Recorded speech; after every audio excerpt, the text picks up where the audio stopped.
Namaste, dear soul family. Welcome to the eSpirit World channel. Are you feeling stuck? Watching all your friends get married while your own love life feels like it's hit one mysterious roadblock after another? If you feel like you've tried everything and are still asking, why isn't it happening for me? You're not alone. And it's important to hear that this might not be your fault. In the ancient tradition of Vedic astrology, it's believed that specific planetary alignments can create these exact kinds of delays. These aren't random hurdles, they're recognized patterns that can put a serious hold on finding the one. But here's the really good news. According to this belief system, for every astrological problem, there's a remedy. In this video, we are going to explore the 7 key planetary issues believed to block or delay marriage.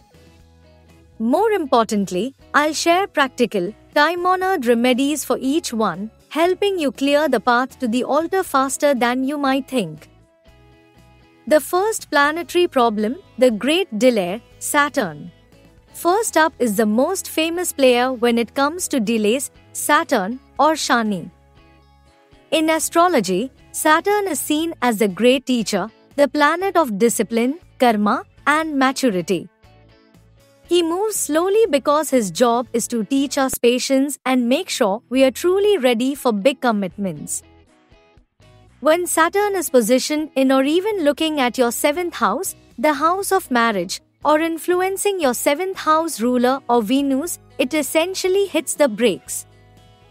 This is known to delay marriage, sometimes until you're past 30 or 35. It isn't a punishment. Think of it more as a cosmic signal that you need a bit more time for personal growth to build a rock-solid foundation for a lifelong partnership. Saturn wants your marriage to last, and it'll hold off until it knows you're prepared. The traditional remedy involves aligning with energies that can soothe Saturn's tough influence. The most recommended practice is the worship of Lord Shiva, who is said to hold sway over Saturn. Chanting the mantra Om Namah Shivaya 108 times, especially on Mondays, is believed to bring relief. You could also try fasting on Saturdays, Saturn's day, or donating black items like sesame seeds, mustard oil, or black clothes to those in need, which is a classic way to appease Saturn. The second blockage, the shadowy influence of Rahu and Ketu. Next, let's talk about the shadow planets, Rahu and Ketu. They aren't physical planets but rather powerful karmic points in the sky. When they influence the 7th house of marriage, they can create a fog of confusion, illusion, and even detachment. Rahu is known for worldly obsession. When it affects your marriage prospects, it can lead you to chase totally unsuitable partners or create fantasy expectations that no real person could ever meet, leaving you perpetually dissatisfied. Ketu, on the other hand, is about spiritual detachment and past life karma. Its influence can make you feel weirdly uninterested in marriage or create sudden, unexplainable breakups. To clear away this cosmic smoke and mirrors, one powerful ritual is the Kal Sarpa Dosha Puja, especially if the blockages feel severe. For a simpler approach, chanting the Bij mantras for these planets is said to calm their effects. For Rahu, it's Om Ram Rahave Namah, and for Ketu, Om Kem Ketave Namah. Chanting these 108 times daily may help dissolve illusions and bring clarity. Another simple but profound remedy is feeding stray dogs, as they are believed to be connected to the energies of Rahu and Ketu. The third hurdle, or weak or afflicted 7th house. In your birth chart, the 7th house asterisk is asterisk the house of marriage. So, the strength of this house and its ruling planet, the 7th lord, is believed to determine the timing and ease of your marriage. If the house is weak or afflicted, It's like trying to build a mansion on a shaky foundation. An affliction happens when challenging planets like Saturn, Mars, Rahu, or Ketu are sitting in the 7th house, bringing obstacles with them. Also, if the planet ruling your 7th house is weak, maybe it's in a tough spot like the 6th, 8th, or 12th house, the promise of marriage can get pushed back. To strengthen this pillar of your life, the goal is to strengthen the 7th house and its lord. A direct method is to fast on the weekday that corresponds to your 7th lord. For example, if Venus rules your 7th house, you'd fast on a Friday, if it's Jupiter, on a Thursday. A Navagraha Shanti Puja, a ritual to pacify all 9 planets, is also seen as a powerful way to reduce negative vibes. Of course, for personalized remedies like wearing a specific gemstone, it's always best to consult a qualified astrologer. If these insights are starting to connect the dots for you, do me a quick favor and hit that like button. It really helps the channel reach more people who might be feeling just as lost. Okay, let's get to the 4th major blockage, which involves the planet of love itself. The 4th problem, a struggling Venus. In astrology, Venus is the main planet for love, romance, and marriage. A strong Venus blesses you with charm and makes it easy to find a loving partner. But if Venus is weak or afflicted in your chart, your journey to the altar can be a bumpy ride. So how does Venus get weakened? It can be combust, meaning it's too close to the sun, which is thought to burn away its power. Or it could be getting hassled by tough planets like Saturn or Rahu. A weak Venus often shows up as a lack of romantic opportunities, relationships that just fizzle out, or a general feeling of being unlucky in love. To give your Venus a boost, the remedies focus on invoking its beautiful energy. A primary remedy is to worship goddess Lakshmi, the deity who presides over Venus. Chanting her mantras or offering her white flowers and sweets on Fridays can significantly help. The Venus Bij mantra, Om Shukrya Namah, chanted 108 times every Friday, is also highly recommended. Even simple lifestyle shifts can help. Keeping yourself well-groomed, using nice perfumes, and wearing clean, white, or pink clothes, especially on Fridays, is said to attract the positive vibrations of Venus. The 5th obstacle, the fiery Mangalik dosha. You've probably heard of this one, the Mangalik dosha, also known as Kuja dosha. This happens when the fiery planet Mars is placed in specific houses, the 1st, 4th, 7th, 8th, or 12th. Mars is all about energy, aggression, and passion. When its intense energy is in these sensitive spots, it can stir up conflict, arguments, and impatience, leading to significant delays. Now, it's really important to know that Mangalik dosha is not a curse. It's simply seen as an indicator of high martial energy that needs to be channeled constructively.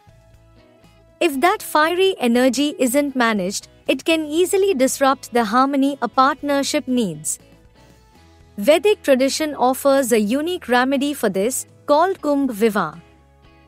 It's a symbolic marriage ceremony performed before the real wedding. A person with Mangalik dosha is married to a clay pot, a peepal tree, or an idol of Vishnu.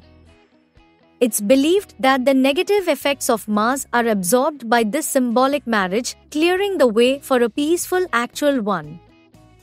Another popular remedy is chanting the Hanuman Chalisa regularly, as Lord Hanuman is believed to control the fiery energy of Mars.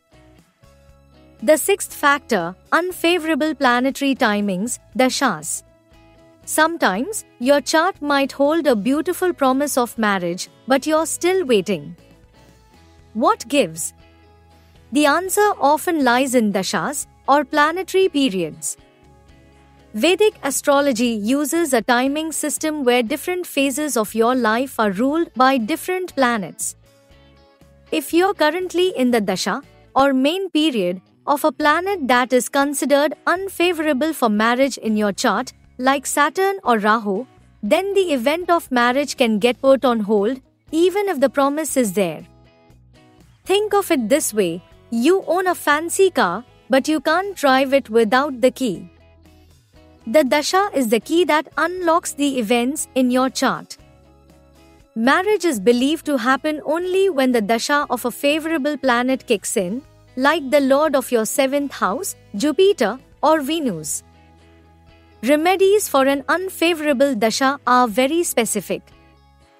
The general idea is to honor the planet whose period you're in by chanting its mantra, donating related items, or performing pujas. This is one area where a personalized astrological consultation is almost essential to figure out exactly what you need for your specific timing. The final challenge: afflictions to supporting houses. Finally, a successful marriage doesn't happen in a bubble. It's supported by an ecosystem of other life areas represented by other houses in your chart. Delays can happen when these supporting houses are afflicted. The most important ones are the 2nd house of family, the 5th house of romance, and the 8th house of marital longevity and in-laws. If your 2nd house is afflicted, you might face delays due to family disapproval. If the 5th house is hit, a romance may never turn into a real commitment. And an afflicted 8th house can create deep-seated fears or issues with your partner's family. To harmonize this whole ecosystem, general remedies that promote positivity are recommended. Donating yellow foods like bananas or chickpeas on a Thursday is said to strengthen Jupiter, the planet of grace and blessings. And worshipping Lord Ganesha, the remover of all obstacles, is incredibly powerful. Offering him sweets, especially on Wednesdays, is believed to clear any hurdles blocking your path. So, that's the list, the 7 major planetary blockages that, within the framework of Vedic astrology, could be delaying your marriage: Saturn's influence, the shadows of Rahu and Ketu, a weak 7th house, a struggling Venus, the fiery Mangalic dosha, tricky planetary timing, and issues in supporting houses. Please don't lose hope. A core tenet of Vedic wisdom is that for every astrological issue, there's a potential solution. These remedies, when done with sincerity and faith, are believed to soothe negative planetary influences and clear the way for a happy union. It's important to remember that astrology is a guide and a belief system that offers one way of understanding life's challenges. It is not a proven science. The remedies we've discussed are based on traditional and spiritual practices, and for life's significant challenges, seeking guidance from relevant professionals is always a good idea. If you found this deep dive into ancient wisdom valuable, please subscribe to our channel for more content like this. We'd love to hear from you, so share your experiences or questions in the comments below. And for those who feel you need a personalized, in-depth look at your unique birth chart, we encourage you to book a personal consultation. You can find the link in the description. Thanks for watching, and we wish you the very best on your journey.